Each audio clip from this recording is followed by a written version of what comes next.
Keduanya ditangkap oleh tim Tubarania Polres Goa saat memalak pengguna jalan di Jalan Sultan Ahsanuddin, Kabupaten Goa. Dengan modus menjadi pengamen jalanan, mereka menjalankan aksinya. Saat dimintai keterangan, keduanya diketahui dalam kondisi mabuk akibat minuman keras. Polisi juga menyita satu unit kendaraan roda 2 milik pelaku yang tidak dilengkapi surat-surat berkendara yang diparkir di belakang pos polisi Satlantas Polres Goa. Karena dinilai melanggar protokol kesehatan, keduanya diberikan sanksi fisik berupa push-up sebelum dibawa ke Mapolres Goa untuk menjalani pemeriksaan.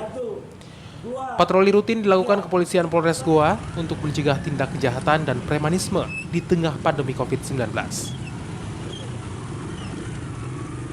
Indikasi mungkin melakukan premanisme.